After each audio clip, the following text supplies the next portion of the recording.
Manajemen 2024C. Perkenalkan, nama saya Liza Majlatur Rahmah dengan NIM 314242060 dari Program Studi Manajemen 2024C.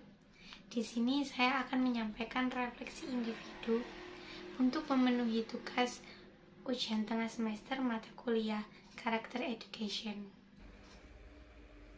Saya akan menyampaikan refleksi individu sebagai pemenuhan ujian tengah semester mata kuliah Karakter Education. Dari seluruh materi yang telah kami pelajari, saya memilih topik perilaku menghormati orang lain sebagai fokus refleksi saya. Topik ini sangat berkesan karena nilai karakternya yaitu sikap saling menghargai. Sikap saling menghargai adalah kunci dasar di dalam setiap interaksi, baik di dalam interaksi pribadi, sosial, maupun akademik. Nilai ini juga mendasari nilai empati dan tanggung jawab. Kita mulai di pembahasan yang pertama, yaitu pemahaman konsep nilai saling menghargai. Jadi, apa sih saling menghargai itu? Menurut materi yang udah kami pelajarin, menghargai adalah suatu sikap memberi terhadap suatu nilai yang diterima oleh manusia. Sikap ini sangat penting bagi kehidupan orang lain.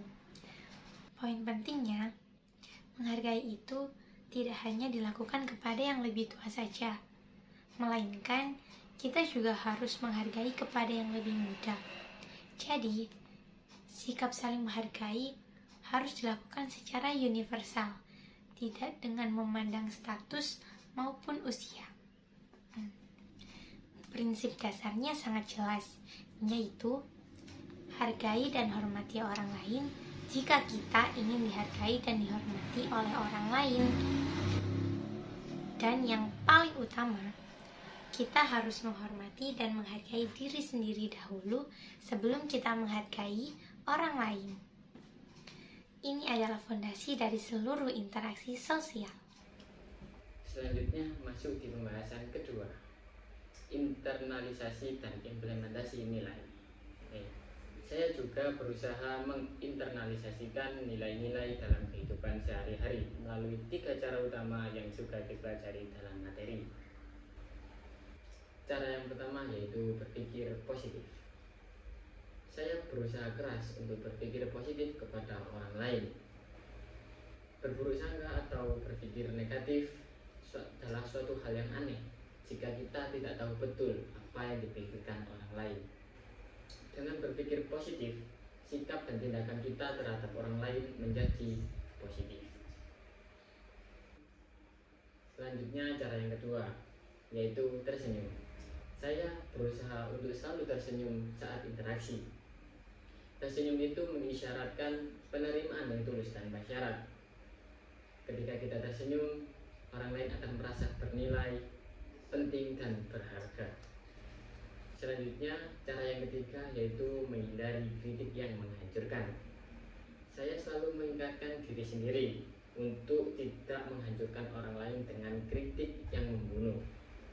Kritik memang diperbolehkan, tetapi harus dengan maksud yang membangun, bukan menghancurkan secara psikologis. Selanjutnya kita masuk ke pembahasan yang ketiga, yaitu contoh nyata, refleksi, dan dampak. Jadi saya akan membagikan satu pengalaman saya beberapa waktu yang lalu ketika saya ada briefing mendadak untuk acara organisasi kampus. Ada satu rekan tim kami yang terlambat lebih dari 30 menit. Di situ rekan-rekan yang lain sudah menunjukkan kekesalan mereka dan mengatakan bahwa dia ini tidak bertanggung jawab.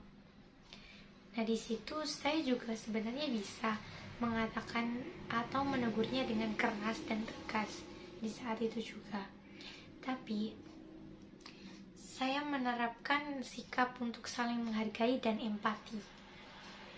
Saya menyambutnya dan bertanya, apakah dia ada kendala di jalan? Nggak apa-apa, yang penting sudah sampai. Lalu saya tawarkan air minum agar dia lebih tenang dan santai di situ. Setelah briefing selesai, saya mengajak dia untuk bicara secara personal. Ternyata dia baru saja mendapatkan kabar yang kurang baik dari keluarganya yang membuat dia agak tertekan. Namun dia tetap memaksakan dan mengusahakan untuk tetap datang di acara briefing tersebut. Saya kemudian berterima kasih kepada dia dan menawarkan hal apa yang bisa saya bantu agar dia lebih fokus kepada tugasnya. Pengalaman ini sangat mendewasakan saya. Saya belajar bahwa tanggung jawab seseorang itu bukan hanya menuntut hasil, melainkan memahami keadaan manusia lain juga. Ketika saya menghargai usahanya, dia justru akan semakin termotivasi dan akan lebih berkomitmen lagi untuk tim di kedepannya. Ini membuktikan manfaat menghargai orang lain. Orang lain akan merasa disayangi dan dihargai keberadaannya, dan kita pun dapat mempererat tali silaturahmi antar sesama manusia. Sebagai penutup, menjadi makhluk sosial, kita wajib saling menghargai dan menghormati.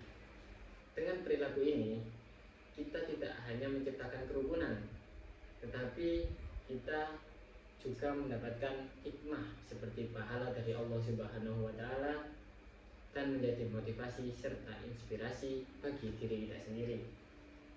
Maka, mari kita renungkan bersama. Sudahkah kita menghargai dan menghormati orang lain hari ini? Semoga kita semua bisa menjadi karakter yang unggul dan senantiasa menumbuhkan rasa hormat.